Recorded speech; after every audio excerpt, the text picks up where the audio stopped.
Hello friends, स्वागत है आप लोगों का मेरे यूट्यूब चैनल एग्जाम शुरू पर।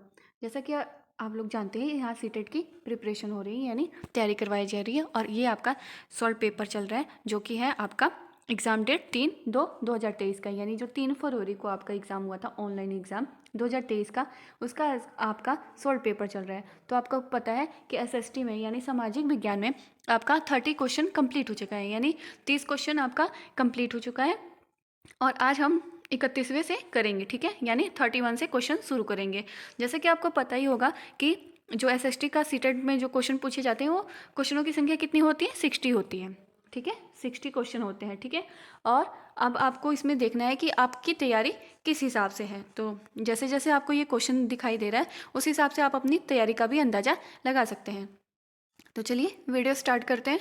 वीडियो स्टार्ट करने से पहले अगर आपने मेरे चैनल को सब्सक्राइब नहीं किया तो आप मेरे चैनल को सब्सक्राइब कर लें, ताकि आगे भी आपको ऐसी वीडियो देखने को मिले, ठीक है। तो चलिए, क्वेश्चन है आपका 31, ठीक है।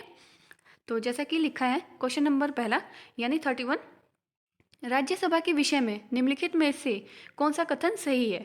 अब आपको बताना है जो राज्यसभा है, ठीक है, राज्यसभा के विषय में निम्नलिखित में से कौन सा कथन सही है। तो पहला कथन है आपका, राज्यसभा के 12 सदस्य प्रधानमंत्री द्वारा नामांकित किए जाते हैं। दूसरा है आपका, राज्यसभा के सदस्य का चुनाव विभिन्न राज्यों की विधानसभाओं के निर्वाचित सदस्य करते हैं। तीसरा है आपका, यह मुख्यतः संसद में राज्यों के प्रतिनिधियों के रूप में कार्य करती है। चौथा ऑप्शन है आपका, यानी चौथा जो स्टेटमेंट है ये है, इसकी लोकसभा द्वारा प्रवर्तित नियमों की पुनरावृत्ति या परिवर्तन में भूमिका है, ठीक है। तो ऑप्शन देख लीजिए। ऑप्शन नंबर ए है आपका ए, बी और सी। बी ऑप्शन नंबर ए है आपका ए, बी और सी। बी ऑप्शन है आपका बी, सी और डी। सी ऑप्शन है आपका ए, सी, डी। और डी ऑप्शन है आपका ए, डी और बी, ठीक है। तो राइट आंसर क्या हो जाएगा आपका, option number B. Option number B है आपका बी, सी और डी, ठीक है। देखिए इसकी व्याख्या देखते हैं। तो जैसा कि लिखा है, भारत की संसद राष्ट्रपति, राज्यसभा तथा लोकसभा से मिलकर बनी है। राज्यसभा संसद का उच्च सदन होता है, ठीक है। राज्यसभा संसद का उच्च सदन होता है। राज्यसभा के बारे में निम्न कथन सत्य है। पहला है आपका, वर्तमान समय में राज्यसभा में 2 से 45 सदस्य हैं। इनमें से 12 सदस्य राष्ट्रपति द्वारा मनोनीत किए जाते हैं, ना कि प्रधानमंत्री के द्वारा, ठीक है। उसके बाद है, दूसरा है आपका, राज्यसभा के सदस्य का चुनाव विभिन्न राज्यों के विधानसभाओं के निर्वाचित सदस्य करते हैं। तीसरा है आपका, यह मुख्यतः संसद में राज्यों के प्रतिनिधियों के रूप में कार्य करती है। और उसके बाद है आपका, इसकी लोकसभा द्वारा परिवर्तित नियमों की पुनरावृत्ति व परिवर्तन में भूमिका होती है। राज्यसभा के सदस्यों का कार्यकाल 6 वर्ष का होता है तथा इसके 1/3 सदस्य प्रति 2 वर्ष बाद सेवानिवृत्त हो जाते हैं, यानी हट जाते हैं। उसके बाद है, भारत का उपराष्ट्रपति राज्यसभा का पदेन सभापति होता है, ठीक है। इसलिए कहा जा सकता है कि कथन ए गलत है तथा शेष कथन बी, सी, डी सही है, ठीक है। उसके बाद है आपका 32 क्वेश्चन, यानी 32वां क्वेश्चन है आपका। तो इसमें आपको कॉलम मेल करना है, यानी सुमेलित को क्या करना है, उपयुक्त विकल्प का चयन करना है, ठीक है। तो पहला लिखा है, निम्नलिखित कॉलम फर्स्ट का सेवा शर्त को कॉलम 2 के जीविका से सम्मिलित करें और उपयुक्त विकल्प का चयन करें, ठीक है। तो यहाँ पे देखिए क्या क्या है। वेतनभोगी कर्मचारी कौन होते हैं, अनियमित काम कौन करते हैं, स्वरोजगार कौन होता है, बिना वेतन का मजदूर कौन सा होता है। तो देखिए, वेतनधारी कर्मचारी तो शिक्षक होते हैं, ठीक है, शिक्षक हो गए, पहले का फोर्थ होगा, ठीक है। और दूसरा है आपका अनियमित काम कौन से होते हैं, जो निर्माण मजदूर होते हैं, ठीक है। स्वरोजगार किसके पास है, तो फुटपाथ ठेला दुकानदारों के पास है। बिना वेतन का मजदूर किसे कहते हैं, तो गृहिणी, ठीक है। ये इसका राइट आंसर हो जाएगा। अब देखिए यहाँ पे मेल करके देखते हैं कि कौन सा सही है। तो देखिए, पहले का मैंने बताया था चौथा, तो यहाँ पे है पहला का चौथा, ठीक है। शिक्षक। अनियमित काम कौन करता है, तो अनियमित काम कौन करता है, तो निर्माण मजदूर, ठीक है। दूसरे का तीसरा, ठीक है। तीसरे का क्या है, तो तीसरे का पहला हो जाएगा। तो देखिए ये पहला है आपका। और बिना वेतन का मजदूर कौन है, तो डी का दूसरा, ठीक है, यानी सी आपका राइट आंसर हो जाएगा। सी आपका राइट आंसर है, ठीक है। देखिए यहाँ पे सी आपका राइट आंसर भी दिखाया गया है। तो देखिए कॉलम ए का कॉलम 2 से मैच कैसे करना है। वेतनभोगी कर्मचारी शिक्षक, अनियमित काम निर्माण मजदूर, स्वरोजगार फुटपाथ ठेला दुकानदार, और बिना मजदूर वेतन का मजदूर तो गृहिणी, ठीक है। नेक्स्ट क्वेश्चन है आपका। नेक्स्ट क्वेश्चन है, देखिए आपका 33 यानी 33वां क्वेश्चन क्या कह रहा है, व्यापारी और बुनकरों के बीच की व्यवस्था जहां व्यापारी बुनकरों को कच्चा माल देता है और उनसे तैयार माल प्राप्त करता है क्या कहलाता है। तो देखिए ऑप्शन है आपका, ऑप्शन नंबर ए है आपका आयात निर्यात, ऑप्शन नंबर 2 है आपका सहकारिता, ऑप्शन नंबर सी है दानन व्यवस्था, ऑप्शन नंबर डी है आपका बाजारों की श्रृंखला। तो राइट आंसर इसका क्या हो जाएगा, राइट आंसर आपका ऑप्शन नंबर सी हो जाएगा, दानन व्यवस्था। अब ये दानन व्यवस्था क्या होती है, देखिए व्यापारी और बुनकरों के बीच की व्यवस्था जहां व्यापारी बुनकरों को कच्चा माल देता है और उनसे तैयार माल प्राप्त करता है, वह व्यवस्था दानन व्यवस्था कहलाती है। ठीक है, दानन व्यवस्था प्रणाली घरेलू स्तर पर निर्मित वस्तुओं को खरीदने और बेचने की एक पुरानी प्रथा है। इसे कुटीर उद्योग के रूप में भी जाना जाता है और आमतौर पर पूरा परिवार इस प्रक्रिया में मदद करता है। यह भारत के अधिकांश क्षेत्रों में बुनाई उद्योग में प्रचलित है। ठीक है, नेक्स्ट क्वेश्चन है आपका, नेक्स्ट क्वेश्चन देखिए यहाँ पे दिया गया है, निम्नलिखित में से इस तर्क के लिए लोकतांत्रिक देश में अकाल की संभावना कम होती है, कौन से वैध कारण है। तो वैध कारण कौन से है, लोग अपनी आस्था का पालन करने के लिए स्वतंत्र है। दूसरा है आपका सरकार अगले चुनाव में हार के भय से शीघ्र प्रतिक्रिया देगी। तीसरा है आपका विपक्ष भूख और भुखमरी की ओर ध्यान आकर्षित कर सकता है। चौथा है आपका स्वतंत्र प्रेस अकाल से हो रहे कष्टों की रिपोर्ट बना सकती है। ठीक है, सही विकल्प का चयन कीजिए इसमें। तो पहला ऑप्शन है आपका ए और बी, और दूसरा ऑप्शन है आपका केवल बी, ए बी और सी। तीसरा ऑप्शन है आपका केवल बी सी और डी। चौथा ऑप्शन है आपका केवल ए बी और डी। ठीक है, तो राइट आंसर क्या होगा, राइट आंसर आपका सी हो जाएगा। तो चलिए देखते हैं कैसे, व्याख्या देखते हैं इसकी। तो लोकतांत्रिक देश में अकाल की संभावना कम होती है, इसके निम्न वैध कारण है, कौन कौन से हैं। सरकार अगले चुनाव में हार के भय से शीघ्र प्रतिक्रिया देगी। ठीक है, विपक्ष भूख और भुखमरी की ओर ध्यान आकर्षित कर सकता है। तीसरा है स्वतंत्र प्रेस अकाल से हो रहे कष्टों की रिपोर्ट बना सकते हैं। ठीक है, लोकतांत्रिक सरकारें लोगों के प्रति ज़्यादा उत्तरदायी हो सकती हैं। उसके बाद है भारत दुनिया की सबसे लोकतांत्रिक व्यवस्था वाला देश है एवं यह एक युवा राष्ट्र है। वर्ष 1947 में आज़ादी के बाद भारत दुनिया का सबसे बड़ा लोकतांत्रिक देश बना था। ठीक है, नेक्स्ट क्वेश्चन है आपका, अगर किसी कक्षा में केवल लड़कियों को सफाई कार्य में सहायता के लिए कहा जाता है तो उदाहरण मान सकते हैं कि निम्नलिखित का होगा। किसका होगा, श्रमिकों का विभाजन।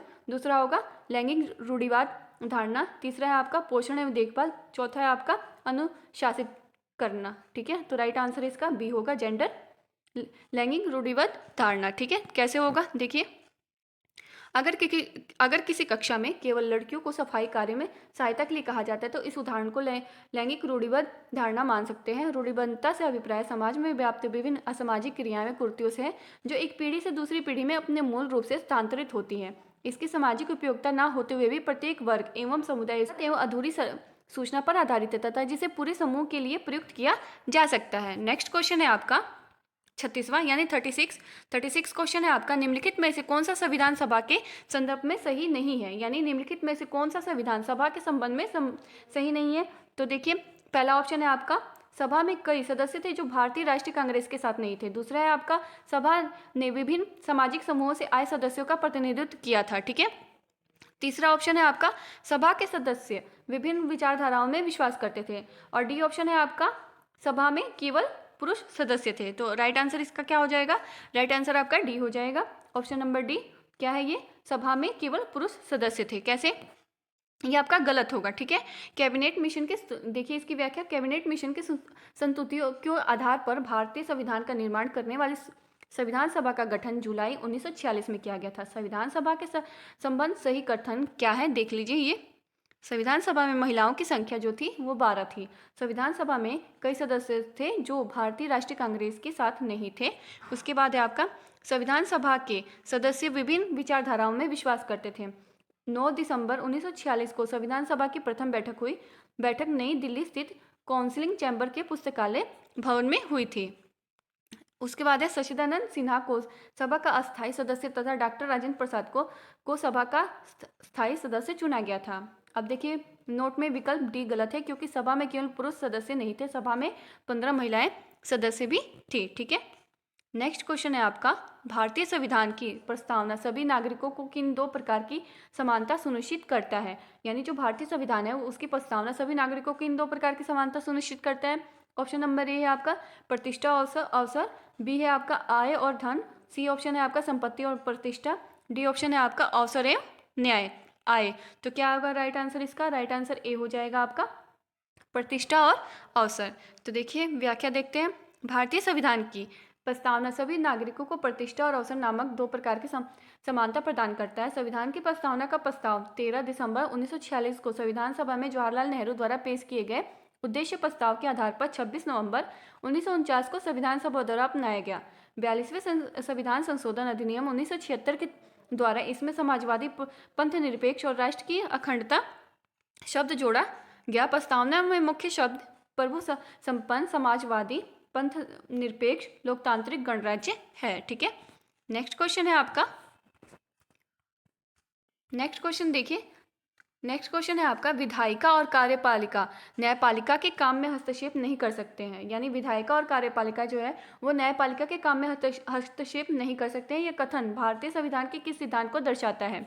यानी आपको बताना है कि भारतीय संविधान के किस सिद्धांत को दर्शाता है ना। पहला ऑप्शन है आपका न्यायिक समीक्षा, बी ऑप्शन है आपका आधारभूत संरचना का सिद्धांत, सी ऑप्शन है आपका शक्तियों का बंटवारा, डी ऑप्शन है आपका न्यायिक सक्रियता। ठीक है, आंसर देखिए, विधायिका और कार्यपालिका न्यायपालिका के काम में हस्तक्षेप नहीं कर सकते हैं। यह कथन भारतीय संविधान के शक्तियों का बंटवारा सिद्धांत को दर्शाता है। भारतीय सर्वोच्च न्यायालय का उद्घाटन 28 जनवरी 1950 को किया गया था। इसमें भारत के संघीय न्यायालय की स्थापना की, जो कि भारत सरकार अधिनियम 1935 के तहत स्थापित किया गया था। भारतीय न्यायपालिका की संरचना 3 स्तरीय है। कौन कौन सी है?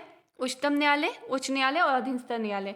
भारत के एक उच्चतम न्यायालय है, एक उच्चतम न्यायालय है और 25 उच्च न्यायालय है। ठीक है, और नेक्स्ट क्वेश्चन है आपका, कथन ए और बी को पढ़िए तथा उपयुक्त विकल्प का चयन करना है। यानी ए और बी को पढ़ना है और उस पर उपयुक्त विकल्प का चयन करना है। पहला है आपका, भारतीय राज्य का कोई आधिकारिक धर्म नहीं है। ठीक है, दूसरा है आपका, सरकारी नौकरी में धार्मिक अल्पसंख्यकों के लिए आरक्षण का प्रावधान है।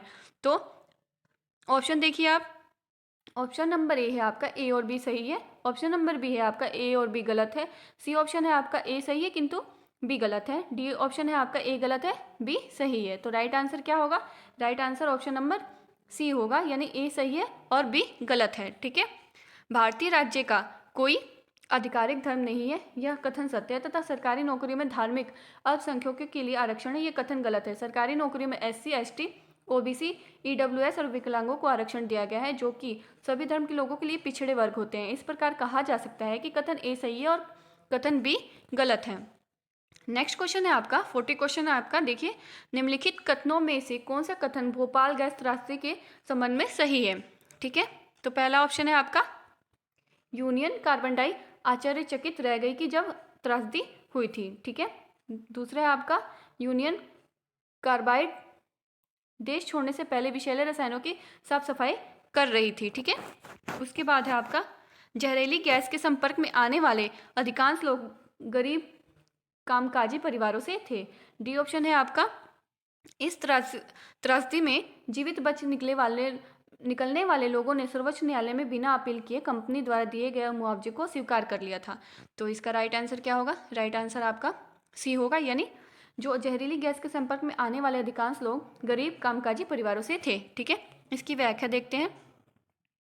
भोपाल गैस त्रासदी 2-3 सितंबर 1984 को मध्य प्रदेश की राजधानी भोपाल में एक बहुराष्ट्रीय कंपनी यूनियन कार्बाइड के कीटनाशक संयंत्र में मिथाइल आइसोसोनेट गैस के रिसाव के कारण हुई थी। इस जहरीली गैस के संपर्क में आने वाले अधिकांश लोग गरीब कामकाजी परिवार से थे, इसलिए सी कथन सही है। ठीक है, नेक्स्ट क्वेश्चन है, नागरिक शास्त्र की नामावली राजनीतिक विज्ञान किए जाने के पीछे क्या दृष्टि है? ठीक है, तो देखिए, ए ऑप्शन है आपका, नागरिकों में आज्ञाकारिता एवं निष्ठा का सुनिश्चित करना। बी ऑप्शन है आपका, एक ऐसे सभ्य समाज की स्थापना करना जो नियम एवं कानूनों का अनुसरण करें। ठीक है, सी ऑप्शन है आपका, एक ऐसे सभ्य समाज की स्थापना करना जो अवगत, ग्रहणशील एवं उत्तरदायी हो।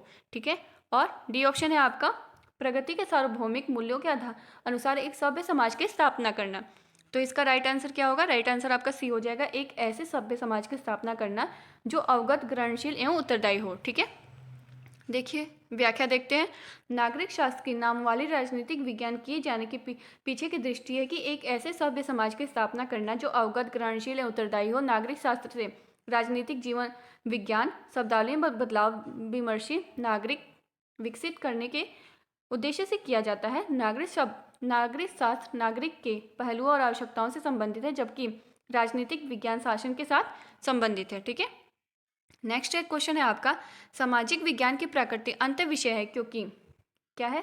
सामाजिक विज्ञान की प्रकृति अंतर विषय है क्योंकि इसकी अपनी कोई विषय वस्तु नहीं होती। सामाजिक विज्ञान के मुद्दे सामाजिक विज्ञान के कोई एक विषय में सीमित नहीं हो सकते हैं। सही विकल्प का चयन करना है। तो ऑप्शन नंबर ए है आपका, सिर्फ ए सही है। ऑप्शन नंबर बी है, ए और बी दोनों गलत है। ठीक है, उसके बाद है ऑप्शन नंबर सी, सिर्फ बी सही है। फिर ऑप्शन नंबर डी है आपका, ए और बी दोनों सही है। तो राइट आंसर आपका क्या होगा? ऑप्शन नंबर सी, केवल बी सही है। कैसे? तो सामाजिक विज्ञान की प्रकृति अंतर विषय है क्योंकि सामाजिक विज्ञान के मुद्दे सामाजिक विज्ञान के कोई एक विषय में सीमित नहीं हो सकते हैं, इसलिए विकल्प बी सही है और ए विकल्प गलत है। सामाजिक विज्ञान की प्रकृति मानव कल्याण से संबंधित है क्योंकि सामाजिक विज्ञान में सामाजिक सुरक्षा, स्वास्थ्य, मृत्यु दर को घटाना व जीवन प्रतिशतता को बढ़ावा आदि मुद्दों को गहनता से अध्ययन किया जाता है। ठीक है, उसके बाद क्वेश्चन है आपका 43, निम्न में से कौन सा चार्ट एक प्रक्रिया के चरणों को प्रदर्शित करता है? तो पहला ऑप्शन है आपका सारणीबद्ध चार्ट, दूसरा ऑप्शन है कथनात्मक रूपरेखा, सी ऑप्शन है वर्गीकरण चार्ट, डी ऑप्शन है आपका प्रवाह चार्ट। तो राइट आंसर आपका क्या हो जाएगा? प्रवाह चार्ट, यानी ऑप्शन नंबर डी। कैसे? प्रवाह चार्ट एक प्रक्रिया के चरणों को प्रदर्शित करता है। फ्लो चार्ट जिसे प्रोसेस फ्लो डायग्राम या प्रोसेस मैप के रूप में भी जाना जाता है, एक प्रक्रिया और उनके अनुक्रम में चरणों का एक आरेख है। गुणवत्ता सुधार में 2 प्रकार के फ्लो चार्ट का उपयोग किया जाता है।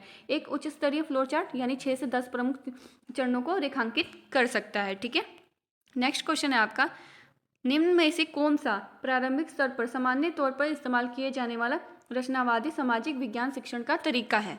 ठीक है, पहला है आपका ऑप्शन जो पहला लिखा है आपका परियोजना कार्य, दूसरा है आपका व्याख्यान, तीसरा है आपका क्षेत्र कार्य, चौथा है आपका परिचर्चा। अब सही विकल्प का इसमें चयन करना है। ठीक है, ए ऑप्शन दिया है आपका, ए बी और सी सही है, बी ऑप्शन है आपका बी सी और डी सही है, सी ऑप्शन है आपका ए सी और डी सही है, डी ऑप्शन है आपका ए बी और डी सही है। तो राइट आंसर आपका हो जाएगा ऑप्शन नंबर सी। कैसे? देखिए, निम्न में से परियोजना कार्य, क्षेत्र कार्य और परिचर्चा प्रारंभिक स्तर पर सामान्य तौर पर इस्तेमाल किए जाने वाले रचनावादी विज्ञान शिक्षण के तरीके हैं। विज्ञान शिक्षा के संबंध में रचनावाद शब्द का अर्थ है कि बच्चों को विज्ञान सीखने की प्रक्रिया में सक्रिय रूप से शामिल होना। रचनावादी परिप्रेक्ष्य में ज्ञान, समझ, अवलोकन, कौशल आदि का याद रखना, समझना, आवेदन करना और विश्लेषण करना आदि की कल्पना नहीं की जा सकती और यह एक दूसरे से अलग है क्योंकि कोई भी ज्ञान तब तक संभव नहीं होता जब तक कि उसकी ओर से समझ ना हो। रचनावाद में ज्ञान का निर्माण होता है और रचनावादी परिप्रेक्ष्य में सीखना ज्ञान के निर्माण की एक प्रक्रिया होती है। 45 क्वेश्चन है आपका, निम्नलिखित 4 कार्यों पर ध्यान दें और उन कार्यों का चयन करें जो रचनावादी कक्षा में विषय योजना बनाने हेतु सर्वाधिक महत्वपूर्ण है। ठीक है, तो देखिए कौन कौन से काम है।